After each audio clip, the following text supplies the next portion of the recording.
Hi everyone, I'm here today to meet with my good friend Tony Garcia, who is a master trainer in Tai Chi.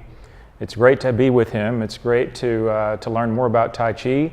We're going to take you through a lot of the background of Tai Chi. We're going to experience one of Tony's classes. He's going to really educate us about the art form, the style, the exercise. Tony, could you give our students just a little bit information about yourself? What got you into Tai Chi? I think it'd be very helpful for the students to know. Well, I've been in the martial arts for over 35 years.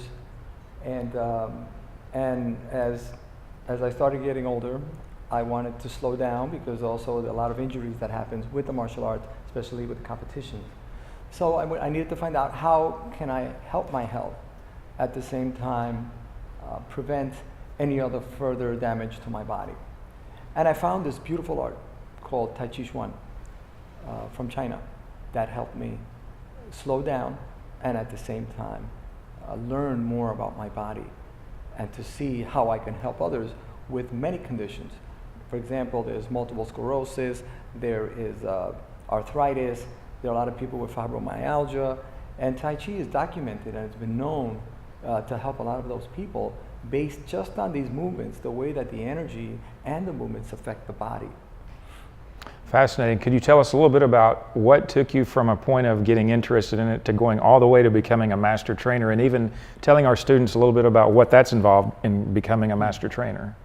Well, what got me involved in it is I was doing Tai Chi with different societies right here in Miami. And then I found a doctor that was doing Tai Chi for health programs with different types of conditions, ranging from back pain to arthritis, to osteoporosis, to diabetes. And so I said, how can I help people with all these conditions? So I started going to the workshops, which were conducted in different parts of the US.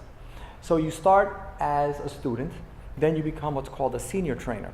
Okay. With the help of a good friend of mine, Mr. Jeff Morris, yes. And he helped me start looking into the avenues of what to do to become a senior trainer.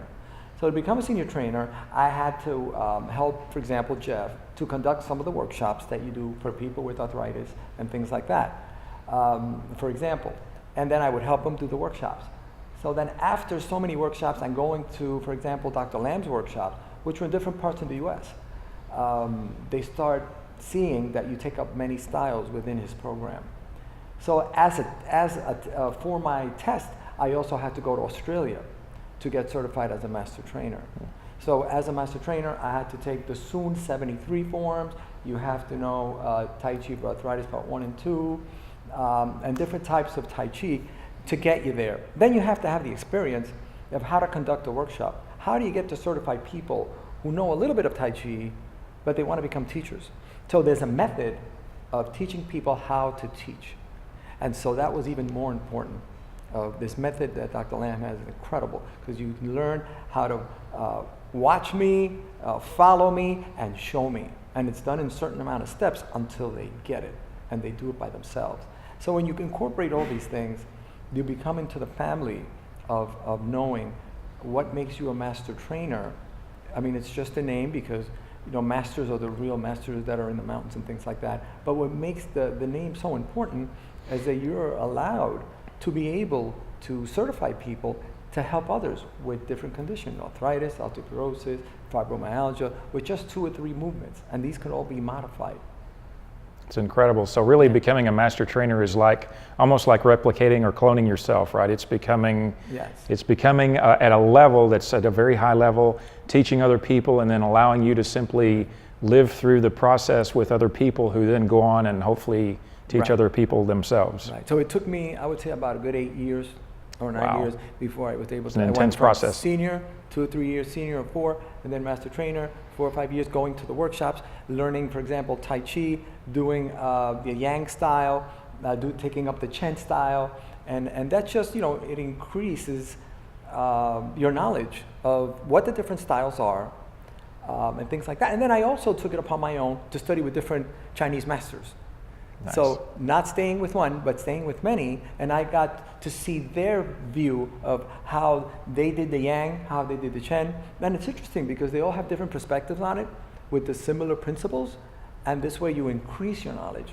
And also a lot of work with Qigong, for health as well. So there's ways of stretching, ways of expanding, ways of turning your bodies in a certain way where the organs get massaged, because Tai Chi massages organs. So it all depends on the type of Qi that you're working in that particular moment. So all this knowledge helped me cultivate what I am today with Tai Chi.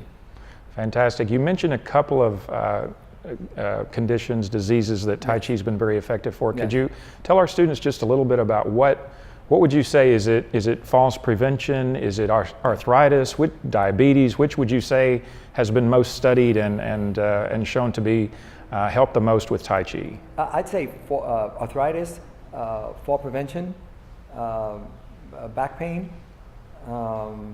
Those, if you go on the internet and you just put Tai Chi and arthritis, Tai Chi fall prevention, you'll see the actual documentations of all the studies that were done with a combination of doctors, Tai Chi masters, and just to create the Tai Chi for Arthritis program that I talked to you about was a combination of rheumatologists, was a combination of Tai Chi masters, and physical therapists. Wow. Just to do that little form that I showed you, that little half steps for safety, because you don't want anybody to fall, and of all the 20-something years, right?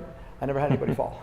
So it's important that safety is the first thing that I always practice with people, especially with people with disability.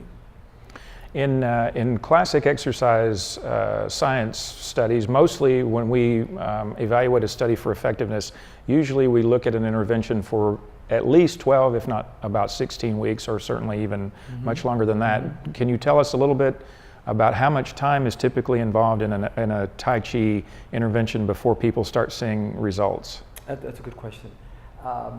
I found that people usually, if they're continuous with their practice, if they go twice a week, for example. It's 2 to 3 times a week? I'm sorry to interrupt. It's 2 to 3. And that's a great question. How often should you do Tai Chi? Yes. The more the better. Usually, I would suggest no less than twice a week. Okay. 3 times is better. Every day is even better. So the more you do it, it's like going to the gym, right? The results you get it faster. So it's hard to give you a precise amount because everybody's body is different. Of course. But I've seen results where you have twice a week, in about 2 months, they start feeling different. Something has changed. They've slept better. They have less pain. Their joint, their flexibility is better. So they start, more especially energy? with arthritis, more energy. Absolutely more energy. Why? Because they might have had that energy cultivated and never let out. So it was kind of like the tension was inside, and then Tai Chi helped them bring it out in a certain way. So in that case, yes, more, and the breathing, because the cardiovascular system works efficiently at a slower rate, but it's still working and opening up all the body and all the veins at the same time. And in your experience, about how many minutes per session do you recommend? 30, 60? What's a typical? A Tai Chi class will go for like an hour, right? And then there's breaks in between. So usually you'd want to do an hour, but with breaks in between. There are people who just might want to do at the beginning. Let's say you buy a DVD, you want to do it at home.